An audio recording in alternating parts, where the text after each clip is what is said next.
Hello everybody, it's Glitter Informer. The premise of today's episode is that Elle, the baby, is really suffering mentally since she's stranded from her parents with no way to get home, and she hasn't even seen them in days.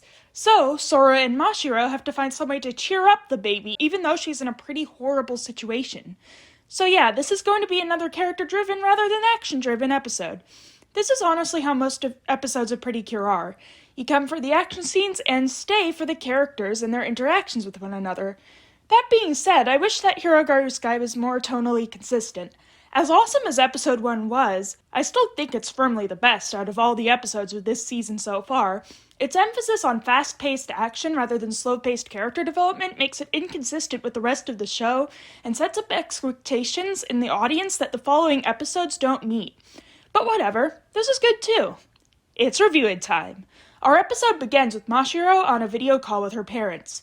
The reason she's living with her grandma is because they're working abroad. But that doesn't mean they don't miss her very much. In fact, though Mashiro is grateful for their affection, she thinks they're treating her too much like a child and she wishes they wouldn't fuss over her so much. After Mashiro ends the video call, Elle starts crying. She's not hungry and her diaper doesn't need changing. The thing that's making her upset is that she needs her mommy and daddy, and there's no way for Sora and company to provide her that, so Elle is screwed. Or are they? As it turns out, Yo-Yo has a bunch of bombshells to reveal. She comes downstairs to reveal to Sora and Mashiro that number 1, she's actually from Skyland, just like Sora, and she came to Earth many years ago. Number 2, she reveals her magic mirror to the girls. Turns out, it's called the Mirror Pad, and not only can it show whatever location the user wants, it can also be used to contact whoever the user wants. The Mirror Pad can also contact Skyland, not just Earth. So, it turns out Yo-Yo has had a way to tell Elle's parents that she's been safe and sound this whole time, and she just hasn't used it yet. But that doesn't hold a candle to number 3. Yo-Yo has known of a way to get from Earth back to Skyland this whole time. It's going to take a while to prepare, so Sora and Elle can't return home just yet, but they now know for sure that they aren't stranded on Earth forever. We now have an obvious question. Why hasn't Yo-Yo told anybody about all of this? I mean, we all know the real answer. The writers want to preserve the pacing of the show. Revealing too much information in a single episode would bog it down, so it's better to spread things out. But though the writers have a good reason to withhold this information, Yo-Yo doesn't. Sure, she gives an excuse. If Yo-Yo told the girls right away, they wouldn't believe her. But this makes no sense. At the point that Sora and Mashiro first meet Yo-Yo, they've seen way stranger stuff. They've found out alternate worlds exist. They've found out magical babies exist. They've found out pretty cures exist. And Mashiro's seen an anthropomorphic pig for the first time. At that point, you can tell them 2 + 2 = 3, and they'd probably believe it. Because of Yo-Yo's inexplicable refusal to tell Sora and Mashiro this information, so many people have been worried sick for who knows how many days it's been since episode 1. Elle is obviously homesick. Sora's putting on a brave face, but she's probably been terrified of never seeing her family again.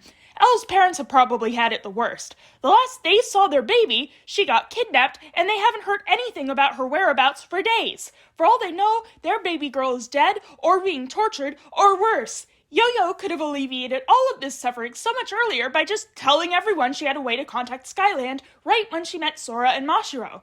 Honestly, this character, who's supposed to be a wise old lady, looks like a real jerk. I've already written an entire page of script, and the inciting incident of the plot hasn't even happened yet. Since Elle can't be reunited with her parents, the next best thing to do is use the mirror pad to let her at least see their faces. Unfortunately, Yo-Yo says that the mirror pad requires a power source, a sky jewel. Sora explains that sky jewels are the main energy source on Skyland, but as it turns out, sky jewels also exist on Earth, and in fact they're within walking distance of the house. So, Yo-Yo sends Sora and Mashiro off on an errand to fetch a sky jewel from the forest behind the house, and they take Elle with them in hopes of cheering them up. Before they head off, Yo-Yo lets Sora know that the pen she uses to transform will help them find a sky jewel. Since I've already established that this review is going to be nitpicky, I may as well nitpick some more. If sky jewels exist in great quantity on Earth and are so easy to find, then how come humans living on Earth have no idea what sky jewels are? I wouldn't expect Earth people to call them sky jewels, but maybe they'd have a different name down here. but the episode never mentions an Earth name for the Sky Jewels, or any history of Earth's people knowing of them, even though they're just lying around for the picking in our forests. I'd be more willing to let this slide if not for the fact that the official Hirogaru Sky website describes Mashiro as a walking dictionary who knows a lot about nature. Sora, Mashiro, and Elle set off into the forest, and remember that orange bird from last time? He's still on top of the house. Trust me, the bird will be important later. I will keep saying this until later happens. We get to the forest where Elle is not having it today. Fortunately, Mashiro has an idea of how to cheer her up. She picks a dandelion and blows its seeds into the air. Since Elle and Sora are from Skyland, this is their first time seeing this flower, and they're both amazed. Elle's mood immediately skyrockets, and Sora is awed by Mashiro's ability to take care of the baby. In fact, Sora is inspired. She wants to also use nature to make Elle happy, too. So, she reaches out for a mushroom, only for Mashiro to scream at her to stop. Turns out Sora was about to touch a poisonous mushroom. The moral of the story is, don't touch things in the woods unless you're familiar with them. Speaking of being familiar with things in the woods, remember how Mashiro is supposed to be a walking dictionary of nature? Well, she doesn't actually give any nature fun facts this episode, unless you count you can blow the dandelion seeds off dandelions and they carry in the wind, and don't touch the poison mushroom as nature fun facts. I'm really disappointed by this. A walk in the woods would have been a perfect opportunity to show off all the cool, obscure nature facts that a nerd like Mashiro would know. It's a shame. I enjoy hearing about weird nature facts. If any of you in the audience have any fun nature facts to make up for this episode's lack of them, please let me know in the comments.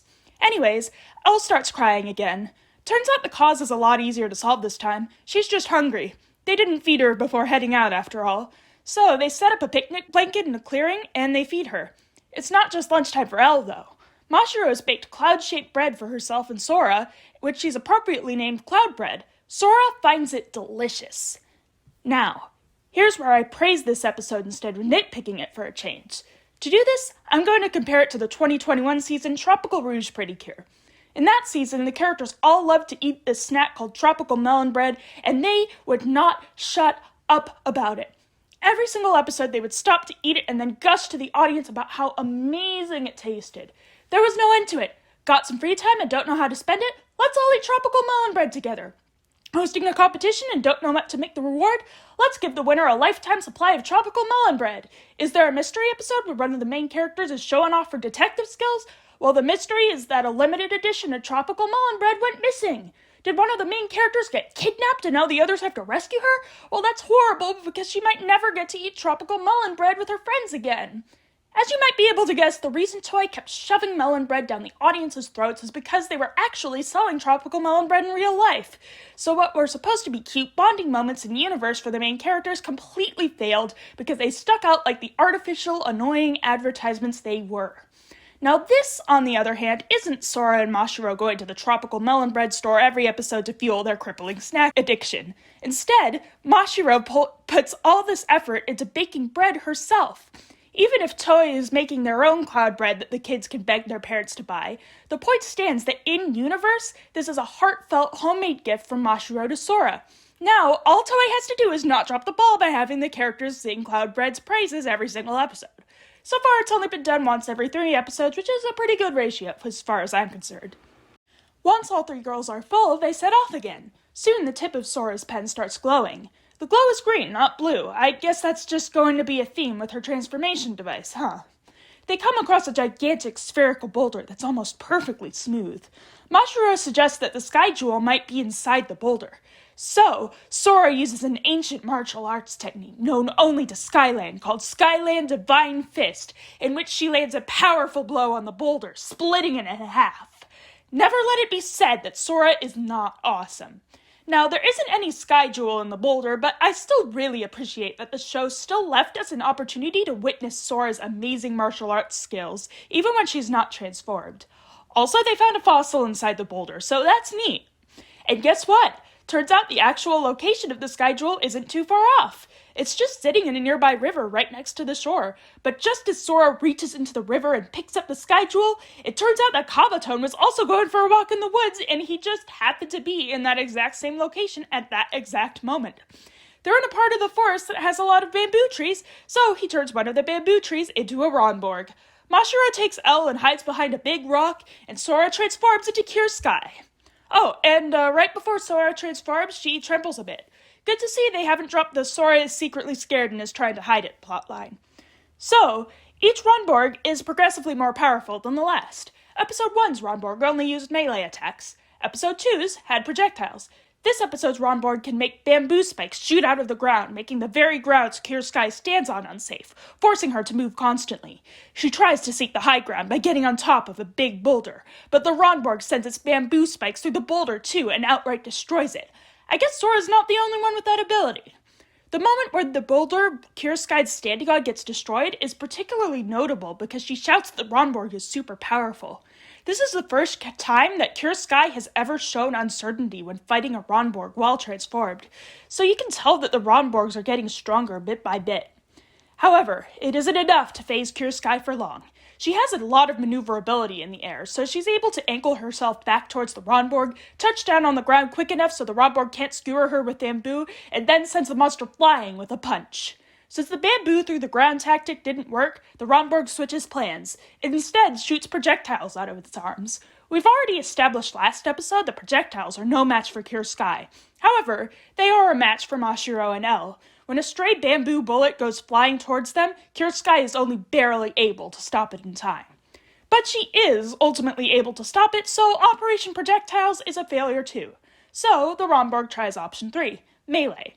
The monster does a bunch of rapid-fire punches, but Pure Sky dodges all of them without breaking a sweat. There's then a pretty cool moment where Kabatone says, "Hurry up and finish it!" and Pure Sky acts like he's talking to her. Pure Sky leaps out in front of the Ronborg, gives it a good hard kick from behind, and then uses Sky Punch to end the fight once and for all. Overall, while this fight was once again not as Sakuga-tastic as episode 1, I really appreciate just how well thought out it is. The Ronborg is surprisingly intelligent for a giant monster who can only say its own name, trying out all sorts of different tactics when the current ones don't work out. And I do appreciate the serial escalation of the Ronborg's abilities, although it doesn't make up for none of them being as threatening as Kabatone himself was to Sora before she gained the ability to transform. But it isn't over yet. Kabatone tries something really interesting that isn't seen very often in the magical girl genre. Once his monster of the week is defeated, he realizes that there's no good reason to wait around until next episode to summon the next one, when he could just summon another Ronborg right now. In fact, while he's at it, why not make himself a formidable foe and fight alongside the Ronborg? There's these 2 brightly colored mushrooms sitting right at his feet. Surely eating them will make him stronger, right? Nope. Turns out that's the exact same species of mushroom Mashiro barely kept Sora from touching earlier. And now that Kabatone's eaten them, he has one heck of a stomachache. There go his plans of defeating Pure Sky once and for all. Kabatone teleports away, quite possibly to die off screen of food poisoning. Nah, just kidding. The preview for next episode shows that he somehow survived ingesting 2 entire poisonous mushrooms. I mean, he's Kabatone. If he can survive a fall out of the sky without a scratch and single-handedly take out the whole army, he could do anything. Except defeat Pure Sky. After Kabatone leaves, there's this weird bit where Mashiro thanks Sora, and Sora says it's no problem because thanks to Mashiro keeping Elle safe, Sora was able to focus on the fight. Except Sora was distracted from the fight because of Mashiro. If Mashiro and Elle weren't there, Sora wouldn't have had as hard of a time at the projectile stage of the fight. The girls finally head home, Sky Jewel in hand, and at long last, they're able to set up a video call with the King and Queen of Skyland. The family is, of course, delighted to be reunited, even if it's only just a virtual meeting. Here's something I didn't realize until this episode. It's only in this moment that Sora realizes Elle is the princess of Skyland. Until the mirror pad connected to Skyland, she had no idea that Elle's parents were the king and queen. In fact, apparently Sora had no idea that the baby's name even was Elle, and she just guessed because, for some reason, Elle is only capable of saying her own name. This is pretty puzzling. Elle is so notable that the entire capital of Skyland was throwing a huge birthday party in her honor. A party so big, mind you, that Sora was only there to rescue her because she came to see it. Yet Sora didn't know about Princess Elle before all this? Also, the first thing that Sora saw when Kabatone attacked was a giant smoke explosion from the Skyland Palace. Even if she didn't know Elle was the princess, shouldn't she have at least suspected it? Oh yeah, it also turns out Yo-Yo is a scholar who is super respected in Skyland, well enough known that even the king and queen are delighted to see her. They're relieved to hear Yo-Yo tell them that she, Sora, and Mashiro will take care of Elle until they're able to get back to Skyland. But unfortunately, the power of the Sky Jewel cannot last forever. The king and queen bid a tearful goodbye to their baby girl, and Elle stares in dismay, hands pressed against the mirror pad, as the connection cuts out. With all the emotional exhaustion of finally seeing her family again, only to have to part with them so soon, Elle understandably is fast asleep by the time the sun starts to set. Sora, meanwhile, is already making good use of her new notebook. She's drawing pictures of the three of them having their picnic together. Mashiro comes up to her and finally asks her the question that's been on my mind since last episode. What about Sora? Isn't she upset about being cut off from her family in Skyland? Sora, being Sora, of course, pushes her negative feelings away and says that she doesn't feel lonely at all because she has a mission to do. And besides, she has Mashiro. Now, if that isn't the sweetest thing I've ever seen, and if that wasn't gay enough, to quote the Pretty Cure Wiki itself, Mashiro glances to the side as she blushes, and Sora and Mashiro gaze at each other as the sun falls beneath the horizon. The end. Honestly, I nitpicked this episode a lot, but the only real issue I had with it was Yo-Yo being a jerk for the sake of the show's pacing. Other than that, I really liked this one. Sora and Mashiro got to develop their relationship some more, Sora got to show off her epic martial arts skills again, and this week's fight scene was even better than last time's. But what really sold this episode for me is how seriously it's taking the situation of Sora and Elle being trapped in an alien world. The situation that Elle and her parents are in is horrible, and this show is making it clear that it's all they can do to cope with it. But despite this, they're able to still find happiness in what little they do have. I'm sure this is a really inspiring message because, like Mashiro, there are probably a few kids in the audience who have a parent or two who aren't around in person to talk with them, and they feel as far apart as Elle and her parents. It's also interesting because even though Elle is far from the first magical baby in the franchise, she's the first to have biological parents that she's been taken from. Most magic babies are in the care of another character, and the Cures just play a supporting role in taking care of the baby. In the one outlier case, the magical baby was born out of a flower, so the Cures didn't have to deal with any baggage when taking her home. Hirogaru Sky is the first case where even though the main characters are thrust into being the primary caretakers of this cute little baby, they're constantly aware that they aren't her real parents, and that she won't see her parents for potentially a very long time. That's terrifying, and the show doesn't gloss over that. So that's it for episode 3 of Hirogaru Sky Pretty Cure. Or so you thought. We still have an ending theme to talk about. When Cure Sky told us last time that there maybe be past Pretty Cures appearing in the ending themes, she was right. Our first of these throwback cameos was surprisingly not from Futari wa Pretty Cure, the first season and the most popular in Japan. Instead, it was Cure Precious, the lead cure of last year's Delicious Party Pretty Cure. Now that I think about it, this choice actually makes sense. Most of the people watching this show are kids who weren't around back in 2004 when Futari was airing, but they were more likely to have watched Delicious Party. Cure Precious appears at the very beginning of the ending to tell everyone it's her, and leads everyone in saying her catchphrase together, Delicious Smile. Also, when the mirror shows up later in the ending theme, clips from Cure Precious's transformation sequence appear in it. So, now that's it for episode 3 of Hirogaru Sky Pretty Cure. Or so you thought. I wanted to discuss my predictions for next episode, because it's going to be a big one. See, this is the episode where our second Pretty Cure, Cure Prism, is going to join the team. Judging by clips from the preview shown at the very end of this episode, Sora is going to somehow be tied up, which will probably factor into why a second cure will be needed. But the first 3 episodes have established that Sora is as strong as they come. The writers are going to have to come up with a really ingenious way for Kabatone to be able to incapacitate Sora when he hasn't been able to lay a finger on her since she gained the ability to transform. Speaking of Kabatone, he also appears in the preview, showing that he did in fact survive his own self-poisoning. But according to a theory posted by LizardGirl123 on the Pretty Cure Wiki, he might not survive much longer. There's a shot in the opening theme that shows Kabatone standing with 3 Ronborgs. These are the Ronborgs that he summoned in the episodes that have aired so far. Lizard Girl thinks that the song might be foreshadowing how many monsters he'll be able to summon before his superiors replace him with a more effective general. Not only that, but there's going to be a new character who's going to appear next episode. Let's just say she's an older friend of Mashiro's who's going to be important later. Alright, now that's it for episode 3 of Hirogaru Sky Pretty Cure. Or so you thought. No, I'm just kidding this time. The video's over.